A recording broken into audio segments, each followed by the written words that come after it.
Albert Tei has claimed that his testimony to the MACC was leaked to the Sabah Chief Minister. Meanwhile, Hajiji said that the Sabah government has the authority to decide on who can enter the state.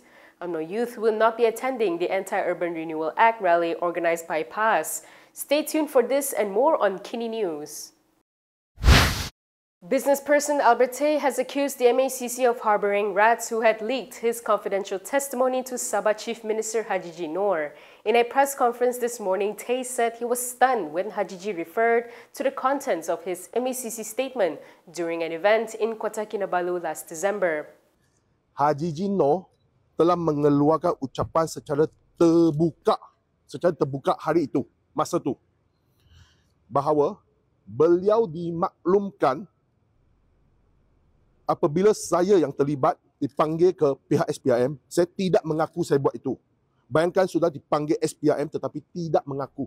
Ini beliau yang berucap secara terbuka di depan banyak orang. Okay? Jadi, bagaimana Hajiji Noor mengetahui keterangan saya? Bagaimana dia boleh tahu? Siapa yang maklum? Maklum tu siapa? Beliau dimaklumkan, siapa yang maklumkan? Tei said he has lodged 2 reports, one with the police under the Official Secrets Act and Section 203A of the Penal Code for disclosing confidential information, and another with MACC for alleged abuse of power. He claimed the leak indicated there was interference in the MACC investigation, adding that he would no longer cooperate with the graft buster until the leak was addressed. During the press conference, Tei had also accused Hajiji of trying to sabotage the corruption trial. Tei said this after he faced restrictions in entering the state to attend court.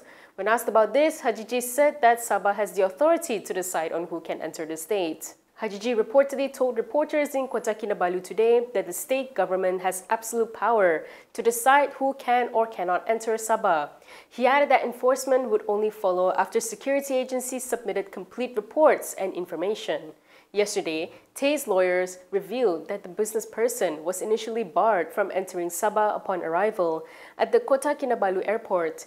He was only let in after furnishing documentation that he was supposed to attend court. Prosecutors in his corruption case said today that they would liaise with Sabah authorities to ensure smoother entry. Still on Hajiji, he announced that he'll appoint a Chinese deputy chief minister if Gabungan Rakyat Sabah retains power in the upcoming state election. He said this in his speech at Hakka Hall in Kota Kinabalu last night. Hajiji acknowledged the Chinese community's historically significant role and contributions to the state's development and progress. According to the New Straits Times, he said that without their contributions, the state's economy would not have grown. He added that the Chinese community's contributions in Sabah span many fields and sectors. He said if GRS is once again given the mandate and if many Chinese leaders are successfully elected as representatives, he will appoint one of them as Deputy Chief Minister. He also pointed to past appointments of many experts and advisors of Chinese descent in various fields such as oil and gas, finance, investment, and law. Most recently, he tapped ex-Chief Judge David Wong to lead the Sabah Law Reform Advisory Council. He said this is how they improve state governance, ensuring that Sabah remains progressive and respected. Hajiji acknowledged that the State Legislative Assembly would be dissolved before its term expires on November 11th. From now on, you can also listen to KiniNews on Spotify and Apple Podcasts. Scan the QR code on the screen to follow us. Former Prime Minister Dr. Mahathir Mohamad has cautioned that the formation of big umbrella groups by Malay parties will lead to more division and their eventual defeat in the elections. In a post on X, Mahathir said that although response to his proposal for a big umbrella has been encouraging, everyone who aspires to be Prime Minister is now setting up their own. With this, he said there will be 2, 3, or even more groups and the Malays will support and become members of them. He asked whether they want only one big umbrella or several. Mahathir said Malay voters have enough to win and form a government. However, he pointed out that it was never their intention to form a purely Malay government. He said like the old alliance, a coalition government can be formed with the Chinese, Indians, and other ethnic groups. Previously, Mahathir had announced the formation of a Malay Secretariat Committee as a big umbrella for the community. This came following a meeting with several political leaders, including from Perikatan Nasional, to discuss the Secretariat. Mahathir said the committee would serve as a platform to address issues affecting the Malay community that the government had failed to resolve. Umno Youth has announced that it will not participate in the rally organized by PAS against the Urban Renewal Act, which has been scheduled for October 4th. Umno Youth Chief Dr Akmal Saleh said before protesting the act, it would be better to come up with solutions and propose them to the government.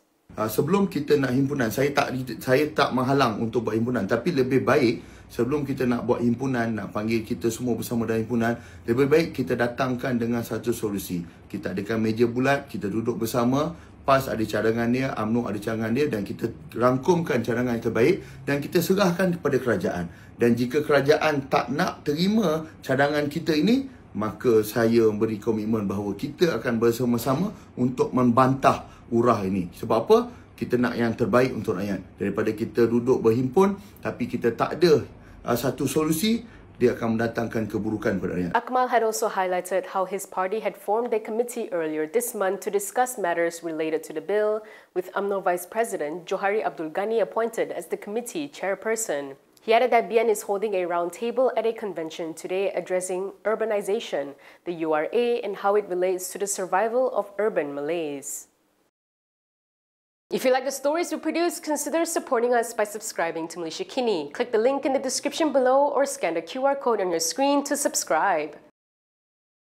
France has joined in the nations that has officially recognized the state of Palestine. This was announced by its president, Emmanuel Macron, at an international conference on Palestine in New York on Monday.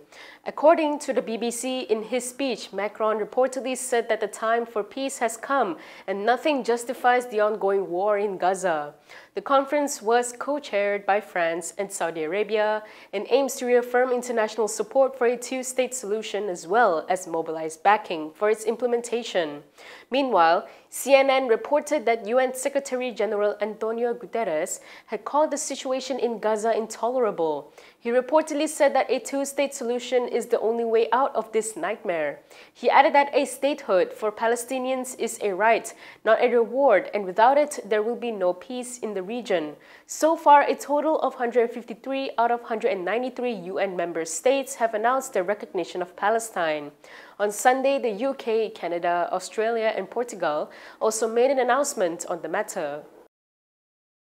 Yesterday, Prime Minister Anwar Ibrahim announced that all Malaysians with a valid driver's license will be eligible to purchase RON 95 petrol at RM1.99 per litre. He also stated that there will be no income cap for the RON 95 subsidy once the targeted subsidy mechanism is implemented on September 30th. We carried out a poll to find out what the public thought about the announcement. Here are the results.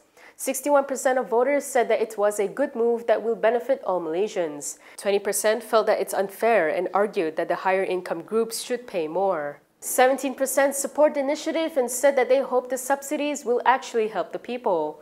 One voter who commented said that it's a good move as sometimes it is hard to distinguish between who is in the T20 or T15, and T20 groups have a lot of burden as well. What are your thoughts on the government's approach to petrol subsidies? Let us know in the comments below. And that is all from me today. For more stories, you can go to KiniTv.com. You can also follow us on Instagram, X, YouTube, and Facebook for the latest news updates. I'm Camelia. Thanks for watching.